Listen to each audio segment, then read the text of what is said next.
The gift was wrapped in matte black. No ribbon, just weight. He slid it across the table with a grunt, his eyes heavy with everything he wouldn't say aloud. "Happy birthday," Grandpa said. I didn't open it then. Didn't need to. I already knew. The silence in the room was thick, like someone had pressed pause on reality. My wife smiled beside me, touched my arm. Her hand lingered. Too gentle, too practiced. She knew too, but not what I knew. Not what I'd seen on her phone screen 2 nights ago when she left it unlocked in the bathroom. Not the thread of messages between her and her brother. Not the one that read, "He'll get the company, but not for long. Trust me." The smell of old cigars, dust, and lemon cake mixed into something nauseating. I smiled. She thought I was still asleep that night. She was wrong. I opened the box in the car. It wasn't symbolic. It was real. Signed documents, corporate transition plans, shares, legal transfer.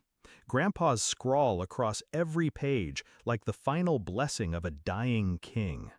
I ran my finger over the signature. Power doesn't hum. It doesn't scream. It sits quietly and waits for hands steady enough to hold it. I had the company, and no one cheered harder than my wife. She called her brother that night. I heard her whisper through the bathroom door. The same door she used to close when she cried about never being good enough, about never being noticed. Now she whispered like a woman who had finally won something. I stood outside the door and listened to her paint me as weak, too emotional, too idealistic, easy to guide. Her words, not mine. The next day her brother showed up with 2 tailored suits and a silent smirk. "You're gonna need help running this place, man," he said. Not a suggestion. I nodded. He thought that meant yes, but I'd already started digging. I didn't change a thing. I let them think they were winning.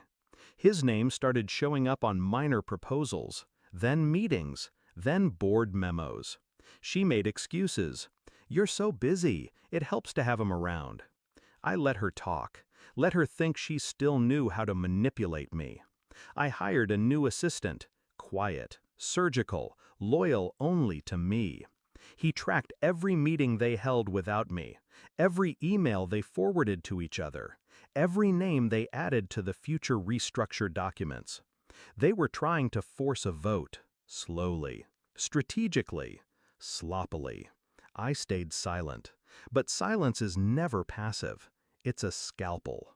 One night she left her laptop open, a slideshow of future roles, her name as CFO, her brother as interim CEO, my name gone, just 3 dots where the founder's grandson used to be. I watched the screen flicker while she slept beside me. Her breathing was soft, like nothing could touch her. The vote was scheduled for a Friday. They thought I didn't know. She kissed me that morning, made coffee, even complimented my tie. Scripted affection, rehearsed betrayal. I let the day move, let them sweat in the boardroom while I arrived 15 minutes late, documents in hand. I didn't speak. I placed the papers on the table and slid them toward her brother. His name, highlighted, appeared on every unauthorized correspondence. His edits to the bylaws, her signature on confidential access requests, all time-stamped, all illegal. Her eyes twitched before her mouth did. I don't understand." I said nothing, just watched her brother scan the papers. Then pale. A quiet board member cleared his throat. Another scribbled something down. She reached for my hand. I pulled it back. I stood. "There won't be a vote," I said. Not loud, not aggressive, just final. I slid a second envelope to the legal advisor. Inside, recorded calls, email threads, signed confessions of manipulation. Enough to bury both of them in corporate exile. "I'll be issuing a public statement by Monday. Any further involvement from non-board members will be treated as hostile interference." Her brother opened his mouth. I looked at him once. Sharp, precise. He closed it. I turned to her. You married into something you didn't understand. You thought I inherited a throne. Pause. I inherited a war. And I won. She shook her head like she could undo the last 10 minutes. Please, this isn't what... But I was already gone. That night, I poured one drink. Not to celebrate, not to mourn, just to mark the end. Grandpa used to say, power doesn't change people, it reveals them. Turns out, love does the same. She wanted a king she could crown.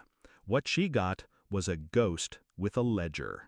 She moved out 3 days later, left her wedding ring on the counter, a little gold circle full of lies. I didn't touch it, didn't need to. I already had what mattered. And she'd spend the rest of her life explaining how she almost had it all. Almost. The throne wasn't given to me. It was bait. And she took it.